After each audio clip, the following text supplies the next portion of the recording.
사연을 소개하겠습니다. 그의 겨울의 추위는 유난히도 혹독했습니다. 하지만 우리는 잔뜩 얼어붙은 세상과 마주하느라 앞으로 어떤 일이 일어날지 전혀 예측하지 못하고 있었는데요. 어느 날 마트에 다녀온 엄마가 집에 들어오자마자 온몸을 떨며 말했어요. 아유, 무슨 날씨가 이렇게 춥다니. 엄청 싸매고 다녔는데도 얼굴이 꽁꽁 얼었지 뭐니. 내일 출근할 때 따뜻하게 입고 가야겠다. 알아서 잘할 테니까 걱정하지 마. 멋부림 나고 얇게 입고 다니니까 하는 말이잖아. 엄마, 내 나이가 몇인데 아직도 잔소리를 하고 있어. 너도 나중에 자식 낳아봐. 엄마 마음은 다 똑같은 법이야. 그나저나 엊그저께 할머니랑 통화하다 보니 감기에 걸리신 것 같던데 괜찮으신지 모르겠다. 생각난 김에 전화 좀 해봐야겠네.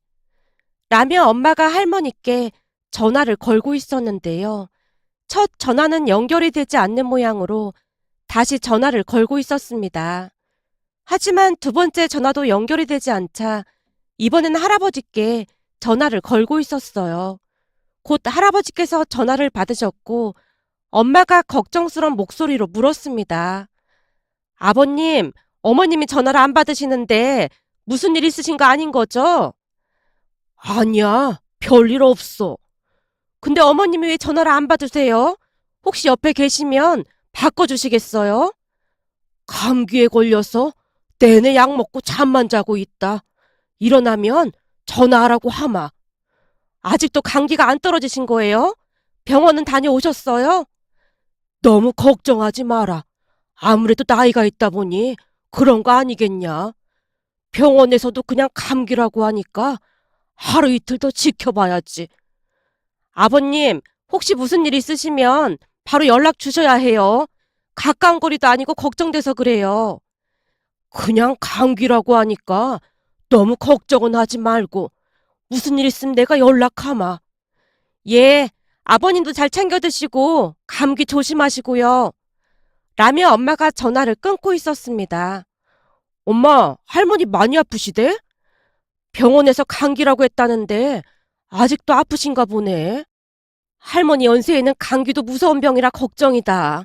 이럴 게 아니라 내일 내려가 봐야겠어. 아무리 감기라고 해도 그냥 방치하면 큰 병이 되거든. 그때부터 엄마가 반찬도 만들고 짐을 싸기 시작했습니다. 다음날 할머니 할아버지 계신 곳으로 출발을 했는데요. 그날 저녁 할아버지 집으로 갔던 엄마에게 급히 전화가 걸려왔어요. 희준아, 아빠한테도 말은 했는데 아무래도 할머니 할아버지 모시고 올라가야 할 것 같아. 설마 할머니 많이 아프신 거야? 여기 병원에서는 그냥 감기라고 하긴 하는데 할머니 숨소리도 좀 이상하고 해서 올라가서 좀 더 큰 병원에 가봐야 할 것 같아. 할머니 얼굴이 말이 아니네.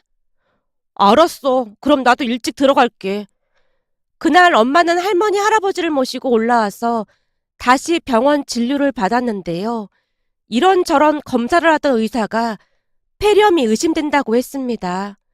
그 말에 할아버지 얼굴이 샛노랗게 변해 있었어요. 아니, 이게 무슨 난리야? 폐렴이라니? 아버님, 요즘 폐렴은 병도 아니니까 너무 걱정하지 마세요. 며칠 입원해서 치료받으면 금방 괜찮아지실 거예요. 엄마가 할아버지를 안심시키려 노력하고 있었지만 충격으로 인해 엄마의 말이 잘 들리지 않는 모양으로 할아버지의 눈에 눈물까지 그렁그렁해져 있었습니다. 나이 든 사람한테 이 폐렴이 얼마나 무서운 병인지 모른다. 내 친한 친구 집사람도 감기 앓다가 폐렴이 와서 갑자기 세상을 떴거든. 병원에서 네 시애미한테 그냥 감기라고 하길래 철석같이 믿고 있었는데 이게 웬 날벼락이라니. 진작 다른 병원으로 데리고 갔어야 했는데 이게 다 내 잘못이다. 이게 왜 아버님 잘못이에요. 의사가 감기라고 말하니까 우리 같은 일반인은 당연히 믿을 수밖에 없는 거잖아요. 그러니까 너무 자책하지 마세요. 아니야. 내가 진즉 다른 병원으로 데리고 가봤어야 해. 할아버지가 후회 가득한 표정으로 어쩔 줄을 몰라 하고 있었습니다. 그때 할머니는 병원에 입원까지 하게 되었는데요. 분명 입원을 할 때까지만 해도 심하지 않았던 것 같은데 시간이 지나면서 열도 오르고 오한을 느끼던 할머니가 호흡 곤란까지 와서 가족들이 조마조마한 마음으로 하루하루를 보내고 있었습니다. 물론 그쯤에서 할아버지는 거의 쓰러지기 일보 직전이었는데요. 옆에서 보고 있기 힘들 정도였습니다. 어느 날은 할머니 사진을 손에 들고는 할아버지께서 홀로 중얼거리기도 하셨어요. 대엄만 하면 내가 해달라는 건 다 해줄 참이야. 그 뭐냐? 당신이 하고 싶다던 그 계명도 내가 해줄 참이니까 제발 이겨내야 해. 절대 놔두고 먼저 가면 안 되네. 아버님, 곧 괜찮아지실 거니까 식사라도 하세요. 이러다 아버님까지 쓰러지시겠어요. 아니다. 니들 엄마는 병원에서 사경을 헤매고 있는데 내가 지금 밥이 넘어가겠냐? 이러다 아버지까지 아프시면 어머니는 누가 챙기겠어요. 그러니까 조금이라도 드시고 힘을 내셔야죠. 아버지까지 나서서 할아버지를 설득했고 그제서야 할아버지가 죽을 조금 드시는 모습이었습니다. 그 뒤 정말 다행히도 할머니의 건강이 조금씩 좋아져갔고 일반 병실로 옮길 수 있었는데요. 할머니 손을 꼭 잡은 할아버지께서 조용히 속삭였습니다. 심해야, 앞으로 하고 싶은 거 있음? 다 말해. 내가 다 이뤄줄 테니까. 내가 이름 부르지 말라고 했지. 그 와중에도 할머니께서 눈에 쌍심지를 켜고 할아버지를 노려보고 있었는데요. 할아버지께서 할머니를 진정시키려 애쓰고 있었습니다. 심해야, 의사가 안정을 취해야 한다고 했잖아. 진정해. 그니까 내 이름 좀 부르지 말라고. 알았어. 알았으니까 걱정 말고 푹 쉬어. 나도 푹 쉬고 싶지. 근데 의사랑 간호사가 왔다 갔다 하면서 내 이름을 불러대서 쉴 수가 없잖아. 그러게 벌써 개명을 했어야 했어. 이게 웬 망신이야 그래. 할머니께서 서러운 듯 긴 한숨을 내쉬고 있었습니다. 그 모습에 할아버지께서 할머니를 달랬는데요. 그 기회를 놓치지 않고 할머니께서 당신의 신세를 한탄하기 시작했어요. 아휴, 내 팔자가 아주 기구하다니까. 이번에 저승길 근처까지 다녀오다 보니 시대를 잘못 만난 내 인생이 너무 불쌍하더라니까. 심해야, 그 저승이란 말은 입 밖으로 꺼내지도 마. 듣는 것만으로도 내 심장이 내려앉는구만. 조용히 하고 잘 들어봐. 내가 사경을 헤매고 있을 때 봤던 건데 어떤 호숫가에 배가 하나 있더라 그 말이야. 근데 사람들이 다들 그 배에 올라타길래 나도 따라서 올라타려고 했는데 어디선가 당신 목소리가 들리더란 말이야. 내 목소리가 들리긴 했어? 아주 선명하게 들리더라니까. 꿈에서 당신이 심해야, 절대로 배에 올라타면 안 된다. 얼른 돌아와. 돌아오기만 하면 원하는 소원 다 들어줄게. 부디 돌아만 와. 그러더라니까. 그랬어? 세상에나 내가 간절하게 빌었더니만 내 목소리가 저승까지 들렸구만 그래. 순간 감격에 겨운 듯 할아버지의 눈시울이 붉어져 있었습니다. 그 모습을 보며 할머니께서 계속 말을 이어가셨어요. 그래서 내가 곰곰이 생각을 좀 해봤는데 내가 이대로 저승으로 가면 내 묘비에 지금 내 이름이 그대로 적힐 거 아니야. 아무리 생각해봐도 내가 그 꼴은 절대 못 보겠더라니까. 그래서 뒤를 돌아 냅다 내뺐다니까. 잘했네 잘했어. 우리 마누라 아주 장하다 장해. 할머니 말을 경청하고 있던 할아버지가 박수까지 치면서 웃고 있었는데요. 그 틈을 놓치지 않고 할머니가 애절한 목소리로 다시 말을 이어갔습니다. 그래서 말인데 이게 얼마나 기가 막힌 일이냔 말이야. 당신도 한번 생각해봐. 내가 이름에 얼마나 한이 맺혔으면 저승길 가다가 돌아왔겠냔 말이야. 세상을 다 둘러봐도 나처럼 기구한 운명을 가진 사람은 없을 거야. 할머니께서 고개를 돌려 우는 신용까지 하고 있었는데요. 할아버지께서 다짐을 한 듯 굳건한 목소리로 입을 열었어요. 여보, 그렇지 않아도 당신이 사경을 헤매고 있는 동안 내가 얼마나 후회를 했는지 몰라.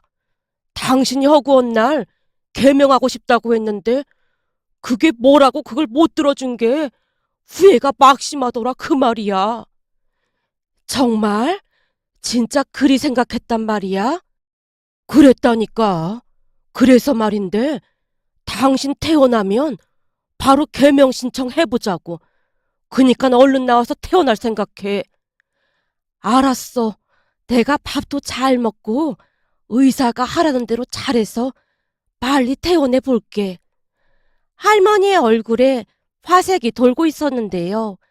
평생 이름 때문에 스트레스를 받을 수밖에 없었던 할머니의 마음이 이해가 되고도 남았으니까요. 잠시 우리 할머니 이름에 대해 말씀을 드리자면 우리 할머니는 심혜라는 이름을 가지고 계신데요. 그냥 이름만 들었을 때는 큰 문제가 되지 않았지만 앞에 성씨가 붙으면 기가 막힌 이름으로 돌변했습니다. 우리 할머니의 성씨가 한씨였거든요. 그러니까 우리 할머니의 이름은 한심자 해자랍니다. 빨리 불러보자면 한심해였고요. 그랬기에 살면서 이름 때문에 난감했던 적이 한두 번이 아니었다고 했는데요. 병원을 가던 은행을 가던 사람들이 한심해 씨라고 부르다가는 다들 웃음을 참느라 바빠 보였다네요. 그렇게 평생을 이름으로 인해 스트레스를 받던 할머니는 개명을 하고 싶다고 노래를 부르셨습니다. 하지만 다들 신경 쓰지 않는 분위기였는데요. 특히나 할머니께서 개명을 하고 싶다는 말을 꺼내기라도 하면 할아버지께서 콧방귀도 끼지 않고 나무라기 일쑤였으니까요. 장성한 손자까지 있는 할망구가 뭔 놈의 개명을 한다고 난리야. 우리 조금 있으면 염라대왕 만나러 갈 나이야. 그냥 조금만 참어. 나는 남은 삶이라도 멀쩡한 이름으로 살고 싶단 말이야. 당신이 내 심정을 알기나 해. 당신 이름이 뭐가 어떻다고 그래. 심해라는 이름이 얼마나 예뻐. 장인어른께서 고민고민하고 지어주신 이름인데 그 이름을 왜 못 바꿔서 안달이 났냔 말이야. 이름은 괜찮은데 성씨가 문제잖아. 한심해가 뭐야 한심해가. 아니 이름을 지어도 어쩜 한심해로 지을 수가 있어. 당신도 처음 내 이름 들었을 때 배까지 움켜잡고 웃었다며. 내가 오죽하면 이러겠어? 할머니께서 잔뜩 화가 나신 채 울먹이고 있었지만 할아버지는 들은 척도 하지 않았습니다. 그랬기에 아픈 것을 빌미삼아 할아버지의 마음을 움직여보려 할머니가 온갖 불쌍한 표정을 지으며 할아버지를 설득하고 있었고요. 결국 할머니 이름을 개명해주겠다고 할아버지께서 큰 소리까지 쳤고 할머니가 감격의 눈물까지 흘렸습니다. 그 뒤 할머니 할아버지는 한동안 우리 집에서 지내기로 했고 제가 할머니 할아버지를 모시고 개명 신청에 대해 알아보기 시작했습니다. 그렇게 얼마 뒤 할머니는 드디어 개명을 할 수가 있었는데요. 세상을 다 가진 듯 행복해하는 할머니의 모습에 저도 덩달아 기분이 좋기만 했습니다. 어느 날은 집에 놀러온 이모 할머니께 할머니가 자랑을 했거든요. 언니, 이제 난 한심한 여자가 아니야. 이게 뭔 소리야? 한심한 여자가 아니라니.